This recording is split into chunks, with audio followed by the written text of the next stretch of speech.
What if the Yankees did sign Bryce Harper? You are Locked On Yankees, your daily New York Yankees podcast. Part of the Locked On Podcast Network, your team every day. Welcome to Locked On Yankees, which is part of the Locked On Podcast Network, your team every day. Thank you for making us your first listen every day. I'm Stacey Gotsoulias. This episode is brought to you by Game Time. Create an account on the Game Time app. Use code LOCKEDONMLB for $20 off your first purchase. Last minute tickets, lowest price, guaranteed. With me as always is my producer, Steve Granado. Steve, happy Monday. Happy Monday, Stace. Glad to be back for another week of Locked On Yankees. Hey, thanks so much for clicking on today's episode, folks. As a reminder, we're still 5 days a week here on Locked On Yankees during the off season. So, we still got plenty of content coming your way here throughout the off season. Of course, we need to talk about game one of the ALCS, Astros and Rangers, chat about Jordan Montgomery again. We also need to dive into this article that came out in the New York Post the other day. Are the Houston Astros the new New York Yankees? We're going to dissect that. But of course, Stacey, there was a nice little video clip going around the internet here over the weekend. Bryce Harper went on the Pat McAfee show on ESPN on Friday the 13th and was talking a little bit about his not being a Yankee thing, which we have kind of touched a little bit, Stace, but I know you saw the clip when it came out, and I'm sure it felt really, really good. It felt great. It felt fantastic. All the feelings that I've had for the past almost 5 years came rushing back when I saw that clip. It was great. I mean, I'll give him credit. He didn't really throw anyone under the bus in that video, but I said it last week. Every time he hits a home run, I just picture it in Yankee Stadium and I get really sad. If you did not see the clip, I've linked it in the episode description, so you can go click it there. It's just a Twitter video, so you can go watch it there. He didn't really talk about it very much. Right. He kind of skirted past the question, which, okay, understandable. I mean, the dude's in the middle of a playoff run. He's not thinking Yankees. He's like, I'm a Philly through and through. That's it. No ifs, ands, or buts, which I'm sure also feels really good for Nationals fans. So I wanted to look back and double check, because that's what we do. We make sure everything is correct. Just wanted to double check on the history of that. It's been a couple of years since Bryce signed with the Phillies, and I found the actual initial article that is also linked in the episode description. It was reported by SNY's Andy Martino. So if you want to go read the original article that said that the Yankees never actually reached out to Bryce Harper or his camp at all, then you can go read that and find what happened when that news broke. So you can go check that out as well. Everything's linked in the episode description, a whole bunch of stuff. But Stacey, we wanted to play a little game of what if. What if the Yankees actually did sign Bryce Harper? We want to dive into that here today. And I want to go through some roster moves that the Yankees ended up making in 2019 and beyond. And I'm just going to kind of throw out what happened, and I want you to kind of just tell me if you think it would have happened or not. And we also are going to go through what happened postseason year by year since then, and if Bryce Harper would have made a difference. So let's do that now. Stacey, of course, the reasoning behind Bryce Harper never being reached out to, essentially, was that the Yankees felt they had too many outfielders, which at the time they had 6. And they did have Giancarlo Stanton, which was he's coming off an MVP year. He had a good 2018. Like, there was no sign that he would fall off as hard as he has, right? To be fair. The Yankees ended up making a couple of moves. They traded Phillip Diehl for Mike Tauchman. Stacey, would that move had been made if Bryce Harper were a Yankee? Probably not. Yeah. Probably not. Also ended up later trading for Cameron Maybin. That was a cash consideration deal. Would that have happened or not? I think so, because was that one of the years where Stanton barely played and they needed outfilders? Yeah. There were a couple of moves. We're not doing every move that the Yankees made, because there were some that were probably likely. There were some like minor league deals and things like that with spring training invites. So you could because 2019 was a strange season for the Yankees. We talk about the injuries in 2023, but 2019 was insane. They had like 30 guys on the IL. They had the most people on the IL, and they still ended up winning 103 games because every guy they plugged in, just not for the whole season, but would do really well for a while. And then, it was crazy. So I feel like the Maben thing would have happened. The Tauchman thing wouldn't have happened. big one here, Stacey. Would the Yankees have traded a handful of prospects for Joey Gallo? No, because they got him because they needed left-handed power. And if you have Bryce Harper, I don't think you would have needed left-handed power because they were desperate for it at that point because they didn't have anything. Well, of course, Stacey, if the Yankees never traded for Joey Gallo, the butterfly effect does definitely come into play here. Because if they never traded for Gallo, they never would have traded away Gallo, which means the Yankees would not have Clayton Beeter in their system, which, of course, is to be determined if that – look, I don't think Clayton Beeter is going to be better than Bryce Harper, but they did end up getting something weirdly out of that. Again, the butterfly effect. Yeah. Other moves that might not have happened, would the Yankees have signed Marwin Gonzalez? Maybe not. They likely would not have had to sign for Matt Carpenter in 2022 and would likely not have had to sign Franchi Cordero in 2023. So, again, the butterfly effect here, you're still feeling the effects of not signing Bryce Harper. But again, let's play the game, Stace. If he were a Yankee, let's go through what happened after that. So if he had been a Yankee in 2019, of course, this was the heartbreak of all heartbreaks. The ALCS lost to the Houston Astros in 6 games.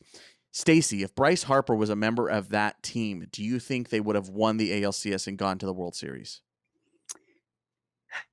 Oof. I mean, yes. I mean, it's possible because he probably would have helped them score a little more there and they wouldn't have had to rely on Roldis Chapman in that kind of situation. Well, a lot of that ALCS comes with a lot of caveats. We know.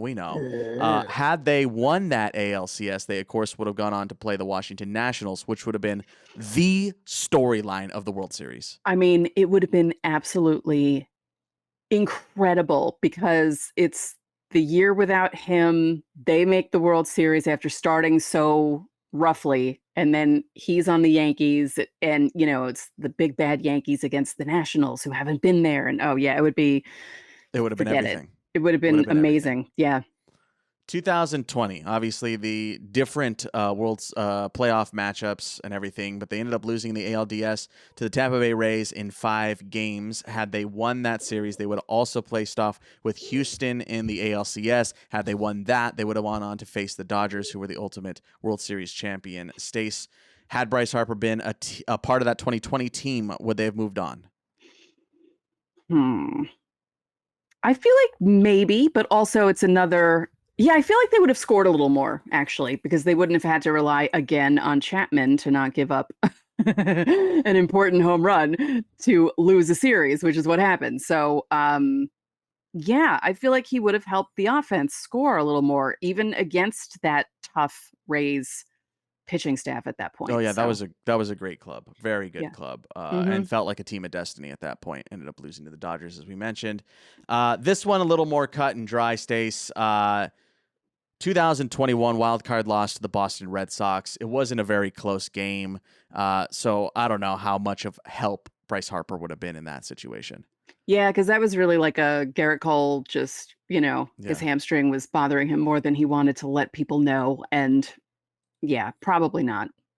Although, we could say if they had Bryce Harper, they might not have been the wild card. Maybe. That's also a fair point. The Yankees went on to, or the Red Sox rather, who they lost to, went on to face the Tampa Bay Rays, defeated them, ended up going on to the LCS and losing to the Houston Astros. The Astros went on to lose to the Atlanta Braves in the World Series.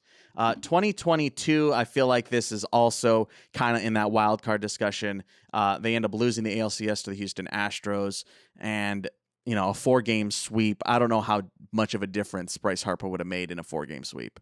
Right. But I also feel like, I don't know, I feel like the team would have played differently if he were on it in 2022.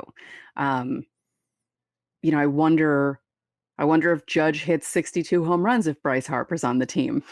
Or if he hits more. Or if he hits more with that type of protection in the lineup. Yeah, it could have been an insane season for the Yankees if they had Bryce Harper along with Aaron Judge.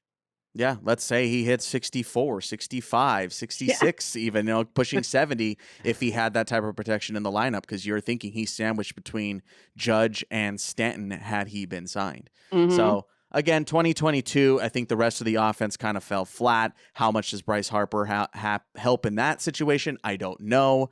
But I think it stands to reason that at least the 2019 club would have had a legit shot at a World Series title had Bryce Harper been a part of it. And of course, to not push this aside, Bryce Harper's clutch gene in the playoffs is legit. Like, it is no ifs, ands, or buts. We've seen it now for back-to-back years. He is legit when it comes to the playoffs.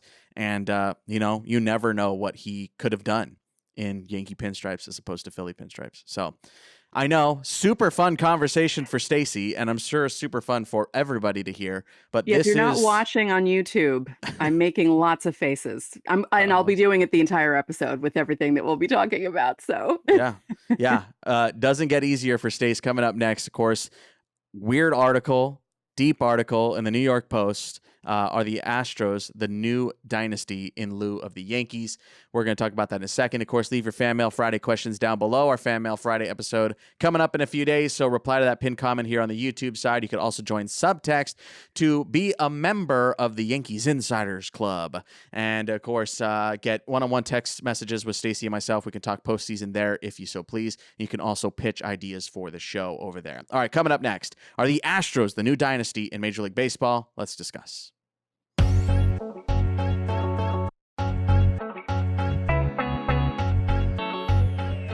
Steve and I think that buying tickets shouldn't be stressful. Game Time is the fastest and easiest way to buy tickets for all the sports, music, comedy, and shows near you. Baseball in New York may be over, but the puck has dropped for the Rangers, Islanders, and Devils. The Nets and the Knicks are in preseason, and we're 6 weeks into the Giants and Jets seasons, for better or worse. So now, why not use Game Time to go to the games? Game Time takes out all the work of buying tickets, so all you do is tap a few times and you're in. Forget planning months in advance. Game Time has deals on tickets right up to the moments just before the event starts. Get exclusive flash deals on tickets for other events too, like concerts, comedy, theater, and more. With their lowest price guarantee and event cancellation protection, Game Time is the best place to buy tickets in just a matter of seconds. So snag the tickets without the stress with Game Time. Download the Game Time app, create an account, and use code LOCKEDONMLB for $20 off your first purchase. Terms apply. Again, that's code LOCKEDONMLB for $20 off. Download Game Time today. Last minute tickets, lowest price, guaranteed.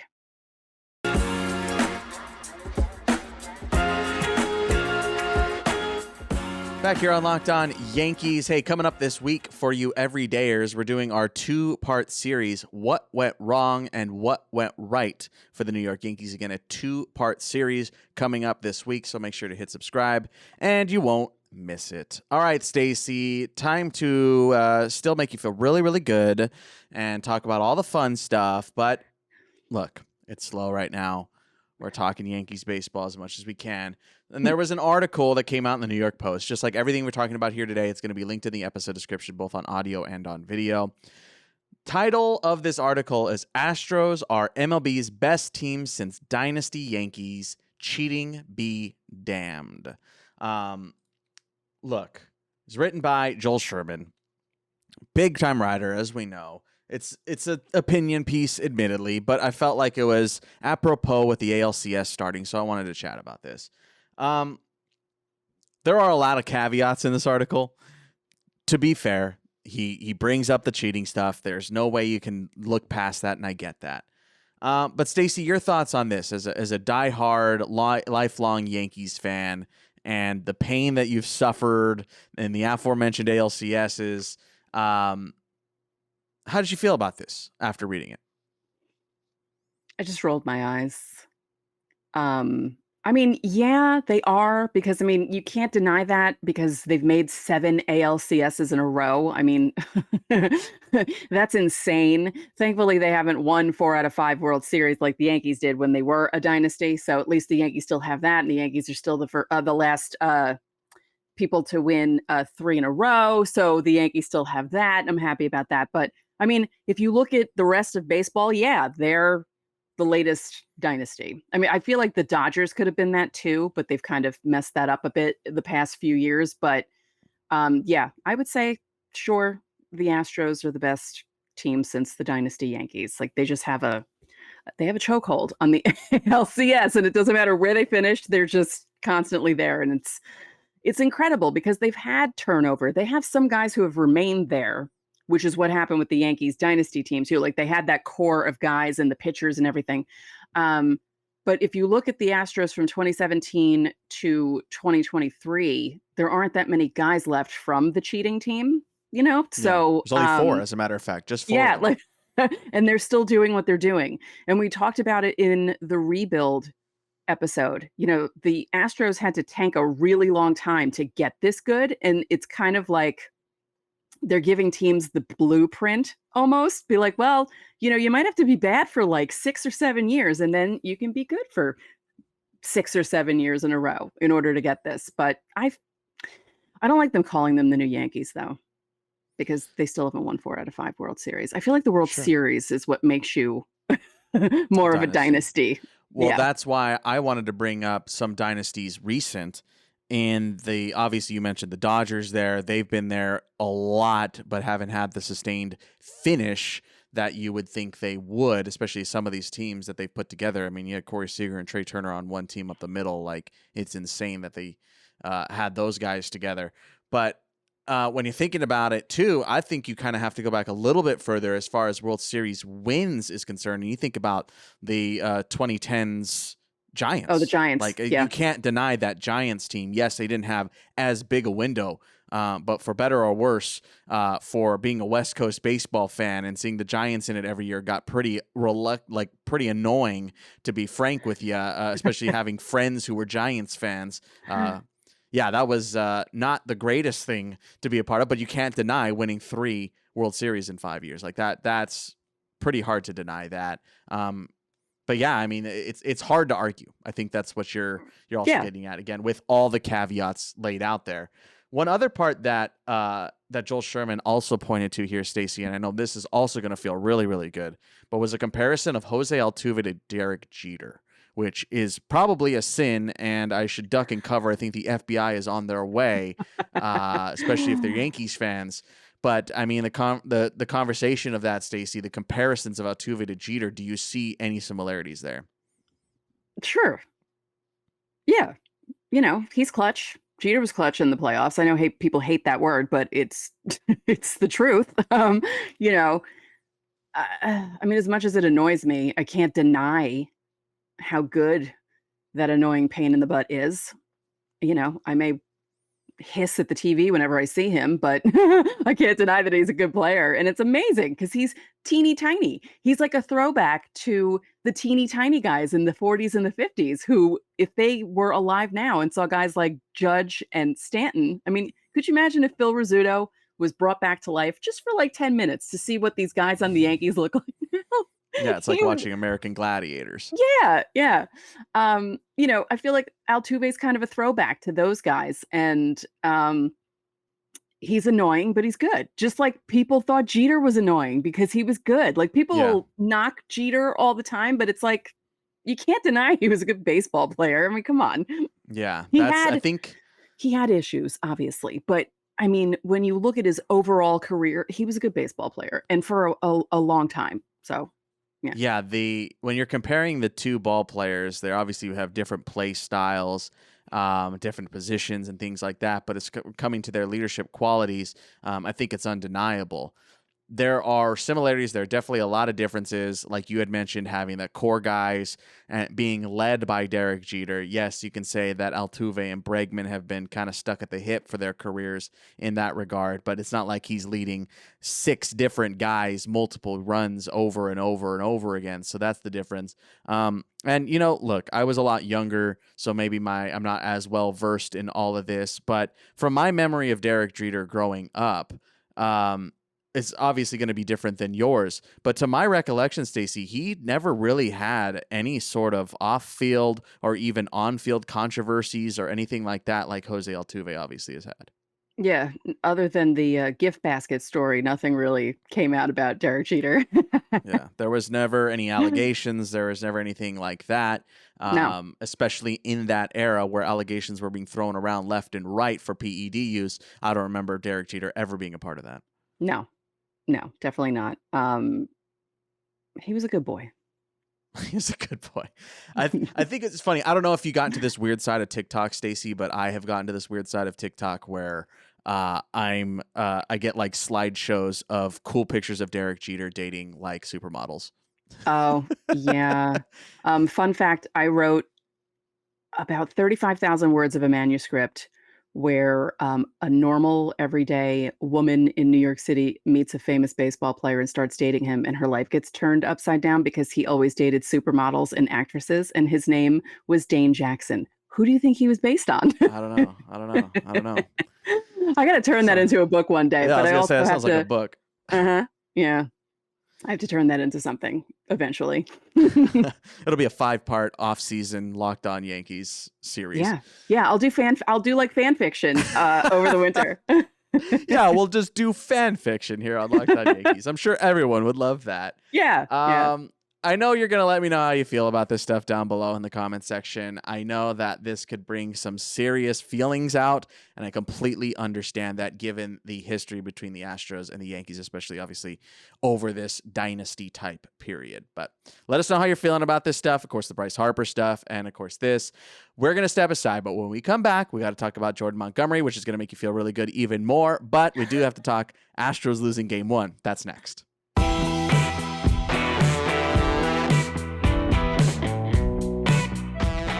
October baseball is back, and you can make your postseason debut with FanDuel, America's #1 sportsbook. Join FanDuel today, and you'll get started with $200 in bonus bets guaranteed when you place your first $5 bet. Just visit FanDuel.com/lockedon to create your new account. Then you can get in on the action from the first pitch until the final out.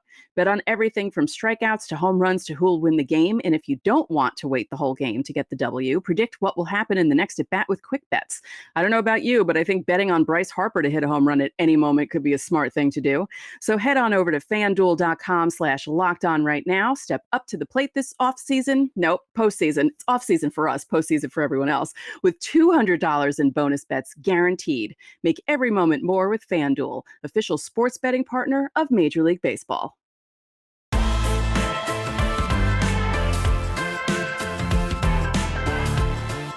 Back here on Locked On Yankees, final segment here on this Monday edition of the show. Stacey, Game 1 of the ALCS on Sunday night. Sat there and watched the whole thing. Got to see a good little pitcher's duel, man. Seeing Jordan Montgomery take the mound again. Let's start there. Jordan Montgomery, I mean, we've been singing his praises here through his first couple of starts here in the postseason, hoping he gets a couple of more. And it's impossible not to be happy for this kid right now. I'm so happy because let's be real, the Yankees screwed him. Okay, the whole we don't think he's we don't think he's ready for the postseason, or we don't think he's good enough to be in the postseason rotation, and he's just been shoving this whole time. And I hope that Brian Cashman is crying in his ice cream right now. I mean, he had that one little fumble in the 4th inning, is able to get out of that bases loaded jam. We've seen him get out of a couple of jams here in the postseason, and that's something that's really struck me so far, is when the moment has gotten big for him, he's able to stand tall. That's massive for a guy that doesn't really have the postseason experience. Yeah, and it's not easy going into Houston and doing that. So No, and he knows. He remembers Houston. He knows Houston, and to be facing Justin Verlander in Game 1 of the ALCS, to step up like that and outduel Justin Verlander, him. That's massive. Yep. I'm so happy for Gumby. I'm so happy. Like, just really, this thrills me for him, and I really hope the Rangers can actually pull this off. It'd be really nice if another team could make the ALCS out of that bracket. Yeah, make it out of the ALCS. You mean? Oh, yes. They're already there. They're already there. That's right. Yeah. It's amazing. How about the catch by Evan Carter? Like, that ball leaving off of Chapman. I was going, I know left field in Minute Maid. I remember this. As soon as that left the bat, I thought 100% that was gone. Yeah. I was having flashbacks. None of them good. And nice catch. And nice play, and really just that was the play. That was the play where you were like, oh, they're winning this game, like that. Yeah, it was over at that moment. It was over at that point. Question for you, since this is still of top of mind, and we talked about Bryce Harper today, does that warrant an attaboy Altuve? Because, I mean, that was more attaboy Altuve than Harper's attaboy Harper, because Harper was running hard. Altuve just missed the bag. Yeah. I know. I saw someone put a GIF, whatever you call it, attaboy Altuve. And at first I was like, wait, and I thought, oh, I know what that means. Okay, I get the reference. Okay, yay. Yeah, you saw it on his face when they made that call. I don't know, like take me through this with your brain. I'm like 90% he didn't touch the bag. Mm-hmm. But we didn't really have a clear view of that. Like, no. We didn't. No, because we weren't really looking for that, right? Like, and there wasn't really, there wasn't like a top-down angle where you could see, because like from the angle they had from like behind home plate, it looked like it stood to reason that he could have put his left heel on the bag, but it looked like when they kind of did that like higher angle that he was away from the bag when that heel went down. Yeah. I don't know. Oh, well. I mean, that definitely completely changed the game, 100%. That the game was completely flipped after that moment. Oh, yeah. And that really helped Chapman, too, because... Oh, yeah. I mean, that was a massive exhale at that moment. You got my back. If it were, 20 feet to the left, it's a tie game. Yeah. And... Yeah. I mean, it's so... I know this is bad of me, but part of me... Maybe not against the Astros. Maybe I don't want to see him screw up against the Astros, but there is a part of me that wants to see him screw up at some point because I'm angry with the way he ended things with the Yankees because he was a jerk about it. And it just wasn't right what he did. It didn't end good. I didn't really want him anyway. I never wanted him. I wasn't happy that he came back after everything that happened. And, so it was a whole thing. Because I know people like to call me out about things that I say about other players who have gotten in trouble for that stuff. But I never wanted Aroldis Chapman and never cheered for him. So I just like to make my point there. So maybe not against the Astros, but whoever they face in the World Series, maybe he could just screw up once. And maybe it won't be like a bad screw up where the Rangers lose. Just it affects him. I'm petty like that. I can't help it. Yeah, a little pettiness there. A little pettiness. That's okay. We all got it. We're all human. Yes. Game 2, Nate Eovaldi versus Framber Valdez should be very interesting. Of course, Valdez had a nice year. Eovaldi had a pretty surprising year. I'm not going to lie. I didn't expect that out of him, even with the injuries. No. I want to get your thoughts on the NLCS, Stace. Of course, Game 1 is Monday night. D-backs Phils. It's going to be Zach Gallen versus Zach Wheeler. A little Zach on Zach attack. Wheeler Gallen, Game 1 in Philly. Who do you have in this 7-game set? I feel like you're going to be leaning Phillies, but I don't know, man. I said it all the way back at the beginning. I'm kind of messing with the desert right now. I'm not mad about the desert. Yeah, I feel like this could be a long series. I feel like it's not going to be, like the Phillies beat up on them or they beat up on the Phillies. I feel like this could be a 6 or 7 gamer, and I feel like it's going to be good. I feel like I'm rooting for the Phillies just because I picked them to at least make the World Series, and I just would like them to. I think they're fun, and I would like to see Bryce Harper get a ring. I would. That's the last we've talked. I don't know if we talked about it on the show, but I know we've talked about it. That's the last piece. That's it. Yeah. He's got everything else. He's got the Silver Sluggers. He's got the MVP. He's got the Gold Gloves. The last thing is that ring. I'm expecting something big out of Harper here in this series. I'm also I don't think the D-backs are going to go down without a fight. We talked a lot about the bank and how massive a home field advantage that is. Look, I've been to Chase a couple of times. When the crowd is going, when I was there for USA Mexico, dude, it was loud. With that roof closed in Phoenix. Oh, yeah. It was like that place in the bumping. 01 World Series, too. Yeah. It was really loud there. That place is no joke. That place is no joke. If the crowd is into it, that place is just as nerve-wracking as the bank is. So don't sleep on the D-backs, man. Don't sleep on them. I'm excited. I think I'm more excited for the NLCS than I am right now for the ALCS. I am too. Just being the AL West guy. I'm just like... and I'm just like, with the Astros. I'm just, it's enough. It's enough. Can we stop already? Like, seriously, I can't. Next year, can someone else make the ALCS? I've had enough. Yeah, no, I get you. Let us know your pick for the NLCS and the ALCS, of course, who you think will win and who you want to win could be different. Right. I'm not mad at either way who comes out of the NLCS. D-backs would be super fun and the Phils would be super fun. I like both teams. They're both exciting, so I'm not mad either way. Yeah. Let us know how you're feeling. Tell us your picks down below. Of course, you can always text us your picks as well. You have a 14-day free trial in the episode description if you join Subtext. Be a part of the Yankees Insider Club by going to that link in the episode description. Coming up later on this week on Locked On Yankees, the best things and the worst things that happened for the Yankees this season, what went wrong and what went right. That's coming up later on this week, our 2-part series. So make sure to hit subscribe and you will not miss it. And that's going to do it for our Monday edition of Locked On Yankees. I'm Steve Granado. And I'm Stacey Gatsoulias. We'll see you tomorrow.